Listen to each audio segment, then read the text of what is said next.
మీరు మీ అభిమాన shows and serials TV కన్నా ముందు ఈటీవీ విన్ యాప్లో చూడండి. Download and subscribe to ETV win app. 99 రూపాయలు మాత్రమే.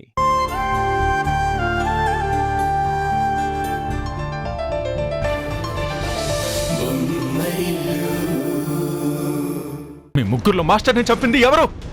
చెప్పండి చెప్పండి సార్, మాకు తెలీదు. కొట్టకండి సార్. సార్, వద్దు సార్.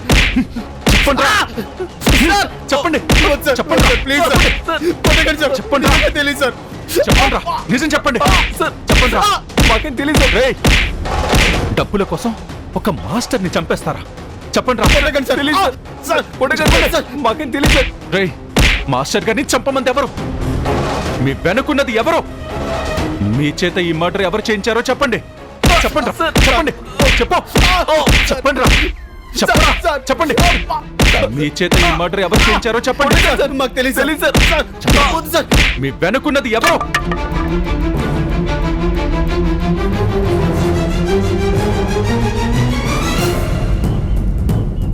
మీరిలా అడిగితే చెప్పర్రా?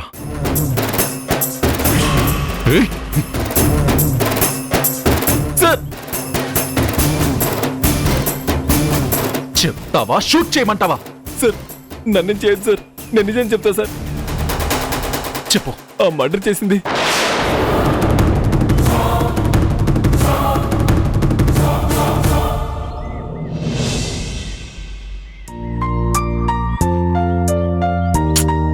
రేపు నాకు పుట్టబోయే బిడ్డకి ఈ సైట్లో ఉన్న బొమ్మలన్నీ కొని రెడీగా పెట్టాలి.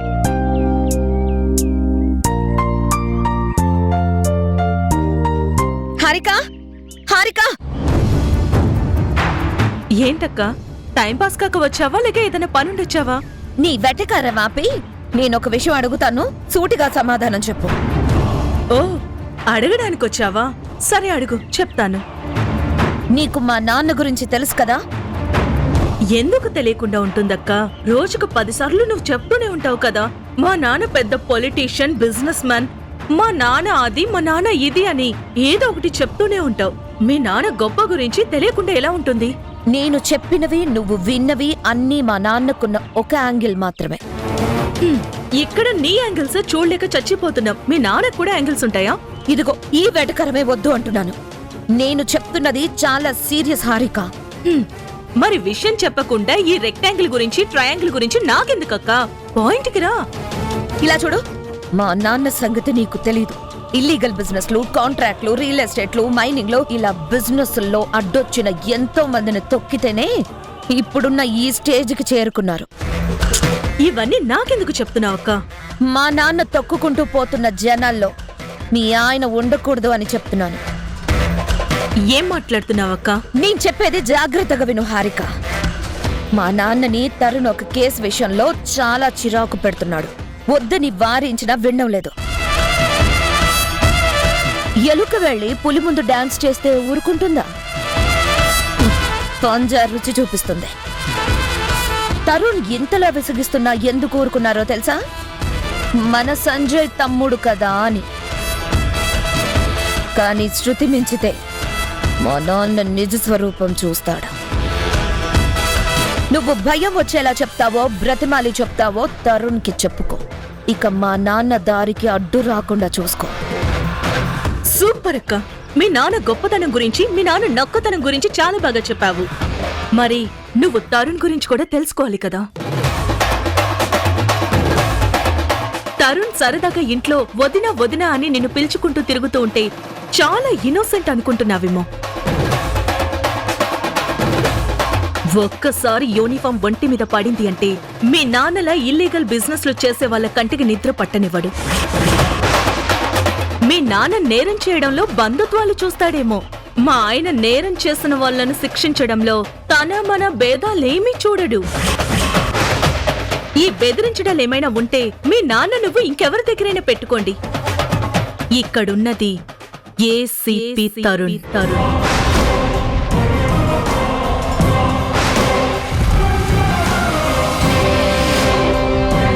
మా నాన్న సంగతి నీకింకా తెలీదు. ఒక్క ట్రాన్స్ఫర్ కొట్టిస్తే నక్సల్స్ ప్రాంతంలో పడి నట్టడవిలో తిరుగుతూ చెట్లు ఆకులు తిని బ్రతకాలి నీ మొగుడు. తరుణ్ నిలబడింది న్యాయం వైపు. న్యాయం వైపు నిలబడిన వాడికి ట్రైబల్ ఏరియా అయినా టౌన్ అయినా ఒకటే. తనకి కావాల్సింది జస్టిస్. తరుణ్ నాకు మరిదని, తనకు హాని జరగకూడదనే కన్సర్న్తో హెచ్చరిస్తున్నాను. తరుణ్ని కాస్త డౌన్ అవ్వమని చెప్పు, తనకే మంచిది. తరుణ్ డౌన్ అయ్యే రకం కాదు, ఢీ కొట్టే రకం. నువ్వు ఏ కన్సర్న్తో చెప్పావో నేను అదే కన్సర్న్తో చెప్తున్నాను. మీ నాన్నకి నచ్చ చెప్తావో నొప్పించకుండా చెప్తావో నీ ఇష్టం. తరుణ్కి ఎదురెళ్లడం ఆపేమని చెప్పు.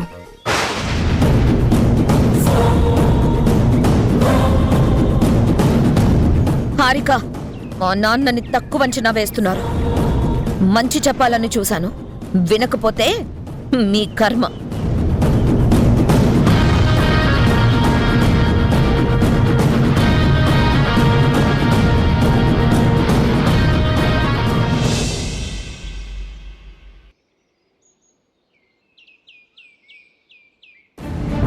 శంకర్! శంకర్!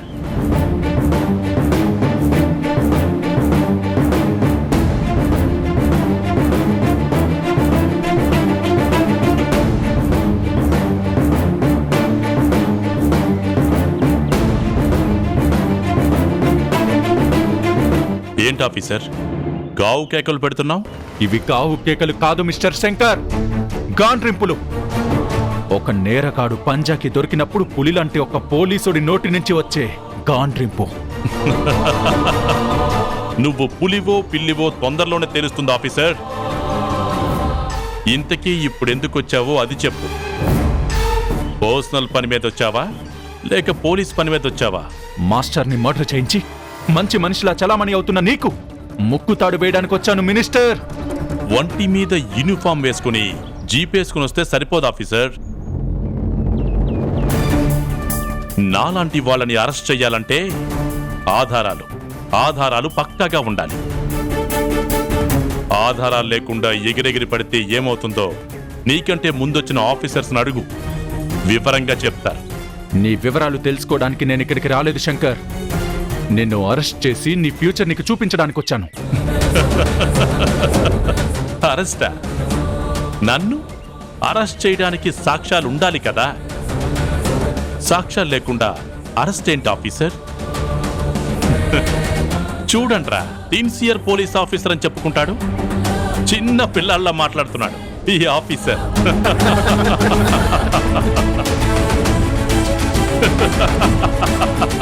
నవ్వుకో, బాగా నవ్వుకో.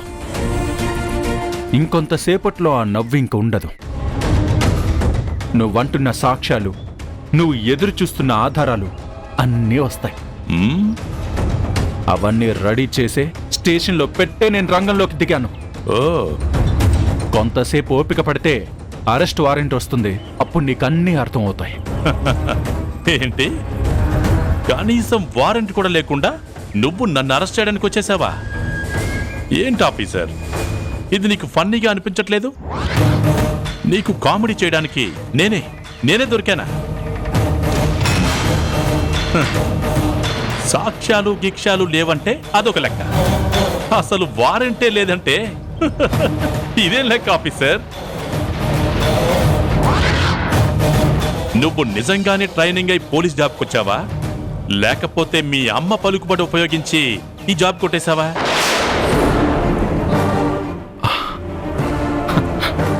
కంగారు పడకండి మినిస్టర్ గారు. కొన్ని నిమిషాలు ఆగితే నేను ఎలా పోలీస్ అయ్యానో, నిన్నెలా పోలీస్ స్టేషన్లోకి తీసుకెళ్తానో అన్నీ తెలుస్తాయి. అప్పుడు మీలో ఉన్న చమత్కారం చిరిగిపోతుంది.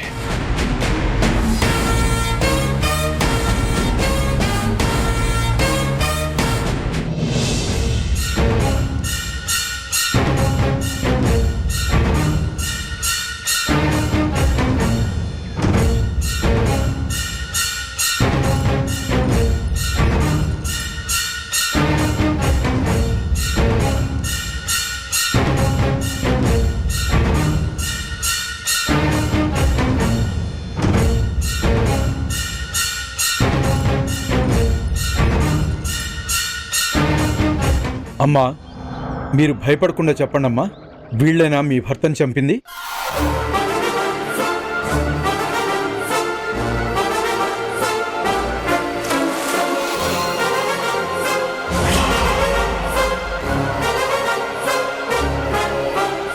చెప్పండమ్మా, మీరు నిజం చెబితేనే మీకు న్యాయం జరుగుతుంది, లేకపోతే నేరస్తుల్ని పట్టుకోవడం కష్టం అవుతుంది.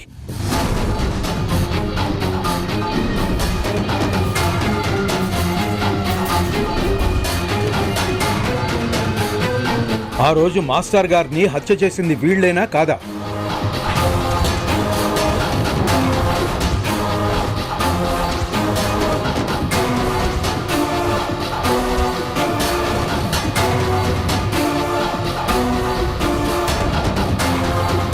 చూడమ్మా, ఈ కేసులో మీకు న్యాయం జరగడం కోసం మా ఏసీపీ తరుణ్ చాలా కష్టపడుతున్నారు. ఎంతో రిస్క్ తీసుకుని ఇప్పుడు మినిస్టర్ని కూడా అరెస్ట్ చేయడానికి వెళ్ళారు. మీరు నిజం చెప్తేనే తరుణ్ పడ్డ కష్టానికి విలువ ఉంటుంది. మాలాంటి వాళ్ళకి ఎలాగూ నీతి నిజాయితీకి న్యాయం జరగదు. నేనిప్పుడు నిజం చెప్తే నాతో పాటు పిల్లల ప్రాణాలు కూడా పోతాయి. అందుకే నిజం చెప్పలేను. చెప్పమ్మా. వీళ్లలో ఎవరూ లేరు సార్.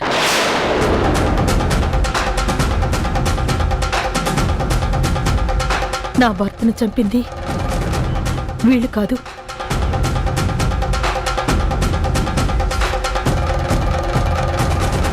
సరిగ్గా చూసి చెప్పమ్మా. వీళ్లే మీ భర్తని చంపారని మా ఏసీపీ తరుణ్ చెప్తున్నారు. ఎవరికీ భయపడి అబద్ధం చెప్పొద్దు. నేను నిజమే చెప్తున్నాను.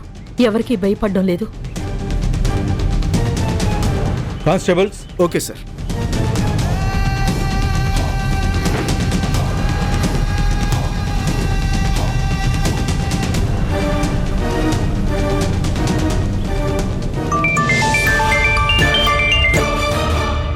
హలో సార్, మాస్టర్ గారి భార్య వాళ్ళని ఐడెంటిఫై చేశారా? వాళ్ళే మర్డర్ చేశారని చెప్పారా? లేదు తరుణ్, ఆవిడ వీళ్ళు కాదంటున్నారు.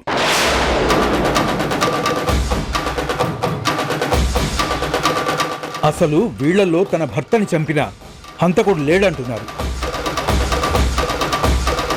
ఇక వాళ్ళని స్టేషన్లో ఉంచడం మంచిది కాదు. అందుకే వాళ్ళని రిలీజ్ చేసేశాను. రిలీజ్ చేశారా?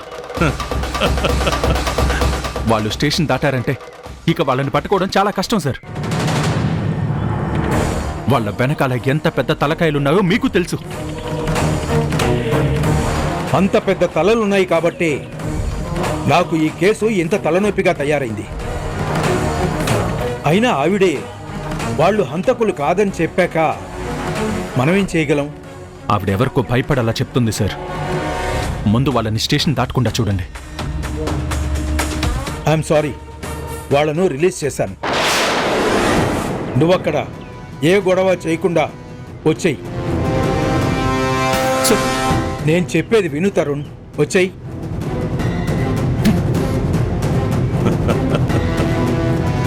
ఏంటి ఆఫీసర్, పీకింది చాలు పరిగెత్తుకుంటూ స్టేషన్కి వచ్చేయమన్నారా? సాక్ష్యాలు లేవు, ఇక దుకాణం సర్దేమన్నారా? చెప్పే ఉంటారులే. రక్తం ఇంకిపోయిన నీ మొహం చూస్తే తెలుస్తుంది అక్కడ సాక్ష్యాలు గట్రా ఏమీ లేవని. చూడు తరుణ్, నా పొలిటికల్ లైఫ్లో నువ్వు ఒక చిన్న పిల్ల చేపవి. తిమింగిలాలు తిరిగే చోటుకొచ్చావు. ఇక నీ జీవితంలో తప్పించుకోవడానికి పరిగెడుతూనే ఉంటావు. శంకర్, నువ్విప్పుడు మాస్టర్ గారి భార్యని భయపెట్టి నిజం చెప్పకుండా చేసినంత మాత్రాన గెలిచేశాననుకోకు. నువ్వనుకున్నది ఏది నేను జరగనివ్వను. నీకు అడుగడుగున అడ్డుపడుతూనే ఉంటాను. ఇంక నువ్వు అడ్డుపడ్డానికి ఏమీ లేదు తరుణ్. రేయ్, మీ మాస్టర్ గారి ల్యాండ్ కూడా నా చేతికి వచ్చేసింది.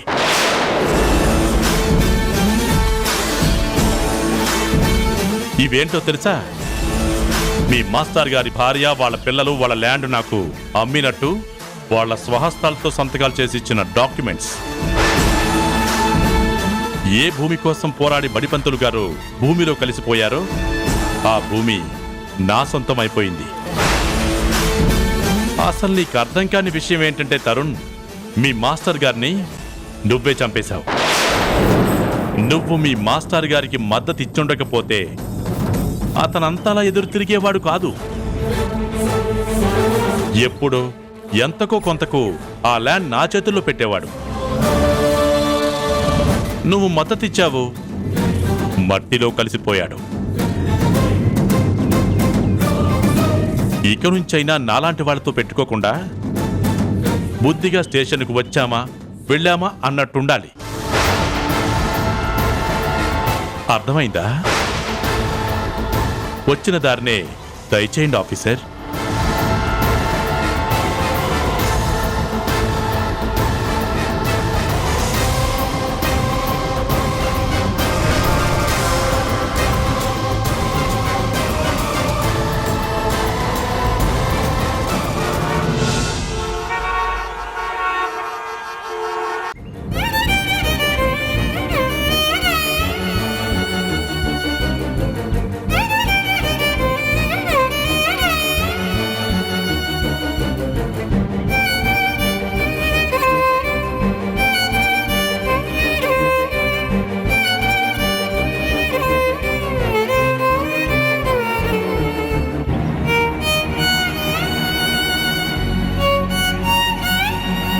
ఏంటమ్మా ఇదంతా? కేసు చివరికొచ్చిన టైంలో మీరు చేసిన పని వల్ల మాస్టర్ గారిని చంపిన వాళ్ళు హాయిగా బయటకు వెళ్ళిపోయారు. మీ భయం మాస్టర్ గారి చావుకి కారణమైన వాళ్ళకి వరంగా మారింది. ఆ రోజు మీరన్నారు మాస్టర్ ఆత్మకు శాంతి కలగాలంటే ఆ చావుకి కారణమైన ప్రతి ఒక్కరికి శిక్ష పడాలి అని. కానీ ఆ శిక్ష పడే సమయంలో మీరే వాళ్ళకి శిక్ష పడకుండా చేశారు. వాళ్ళని గుర్తుపట్టి కూడా ఎందుకు అబద్ధం చెప్పారు? మిమ్మల్ని ఎవరైనా బెదిరించారా?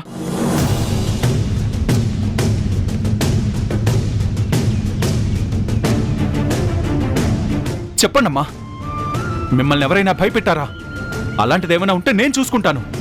మీరు ధైర్యంగా ఉండండి. వద్దు బాబు, మీరు మా కోసం నిలబడింది చాలు.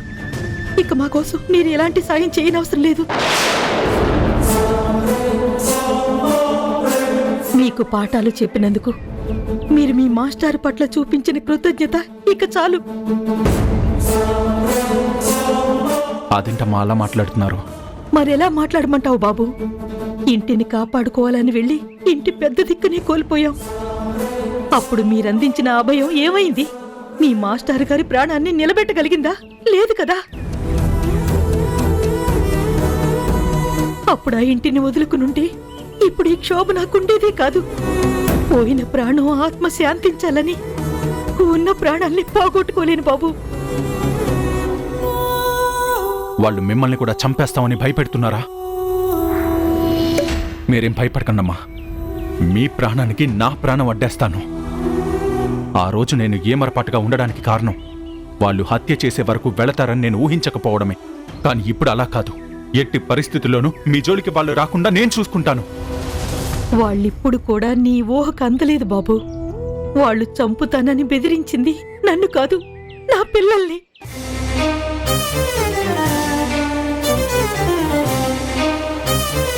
కోల్పోయిన ప్రాణం చాలు బాబు. భర్త లేని విధవరాలిలా బ్రతకాలని ఆ భగవంతుడు నా నుదుటిన రాశాడేమో. ఇక అలాగే బ్రతికేస్తాను. కానీ ఈ కేసులని తిరుగుతూ ఆ పెద్దవాళ్లతో నేను పోరాడలేను బాబు. ఆయన ప్రాణం ఎలాగూ పోయింది. పిల్లల ప్రాణాల్ని కూడా బలి తీసుకోలేను. నన్ను క్షమించు బాబు. నేను ఈ కేసు వెనక్కి తీసుకుందాం అనుకుంటున్నాను. అంత మాట అనకండమ్మా. మీరిలా భయపడాలనే వాళ్ళు అలా బెదిరిస్తున్నారు. మీరిప్పుడు వెనకడుగు వేశారంటే వాళ్ళు ఇంకా ఎన్నో నేరాలు చేస్తారు. ఇలాంటి వాళ్ళకి మీ భయమే పునాది. మీరిలా భయపడుతున్నంతకాలం వాళ్ళు అలా నేరాలు చేసుకుంటూనే పోతారు. చూడు బాబు, వాళ్ళు నేరాలు ఈ చావుతోనే మొదలు పెట్టలేదు. ఆ నేరాలు ఇక్కడితోనే ఆగిపోవు. కానీ ఆ చావులు నా ఇంట్లో జరగాలని నేను కోరుకోవడం లేదు.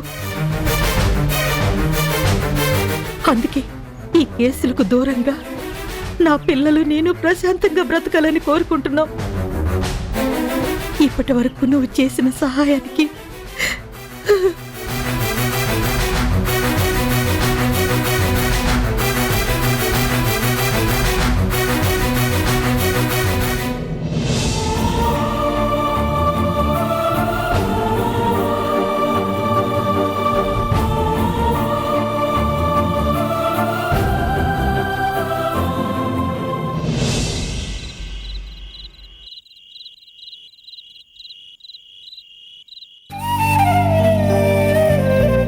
నాన్నని తరుణ్ ఒక కేసు విషయంలో చాలా చిరాకు పెడుతున్నాడు.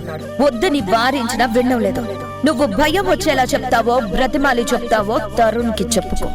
ఇక మా నాన్న దారికి అడ్డు రాకుండా చూసుకో.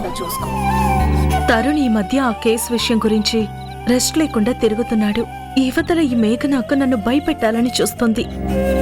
తను చెప్పినట్టు ఈ కేసు విషయంలో తరుణ్కేమైనా డేంజర్ ఉందా, లేకపోతే బెదిరించడానికే చెప్పిందా? నాకేమీ అర్థం కావడం లేదు. తరుణ్ ఎంతలా విసిగిస్తున్నా ఎందుకు ఊరుకున్నారో తెలుసా? మన సంజయ్ తమ్ముడు కదా అని.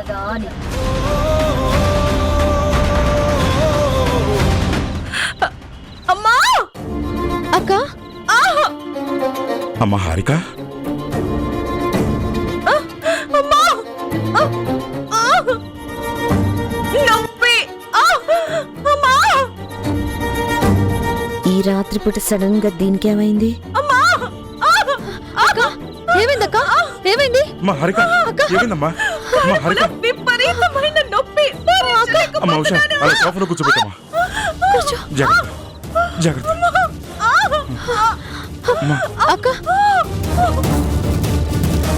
అమ్మ వద్దు, మళ్ళీ ఏమైనా అయితే మన మెడకు చుట్టుకుంటుంది. నాకెందుకు, ఏమైనా చేసుకొని. అమ్మ హారిక, అక్క హారిక, అక్క అమ్మా. అక్క కంగారు పడుకో. మామయ్య గారు ముందు మీరు డాక్టర్ కాల్ చేసి అర్జెంట్ గా రమ్మని చెప్పండి. అమ్మ హారిక, ఇప్పుడే వస్తానమ్మా, కాస్త వర్చుకో. అక్క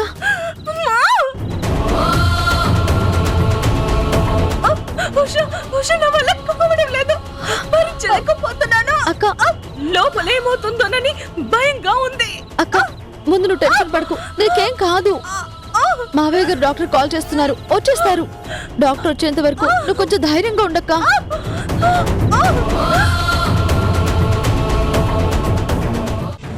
ఏం కాదు అక్క, ముందు తాగు. ఏంటది? కషాయం అక్క, తాగిన వెంటనే నొప్పి తగ్గిపోతుంది. సడన్ గా కడుపులో నొప్పి అని చెప్పింది. డాక్టర్ గారు వచ్చారు, చూస్తున్నారు. మధ్యలో ఈ ఉష ఏదో వైద్యం చేసింది అత్తయ్య. అప్పటి నుంచి హారికకి నొప్పులు ఇంకా ఎక్కువయ్యాయి. మనుషుల్ని చంపేస్తావా? కడుపుతో ఉన్న అమ్మాయికి నీ ఇష్టం వచ్చిన ట్రీట్మెంట్ ఇస్తావా? అత్తయ్య అది అక్క నొప్పికి తట్టుకోలేకపోతుంటే. నొప్పి తట్టుకోలేకపోతే విషం ఇచ్చి చంపేస్తావా?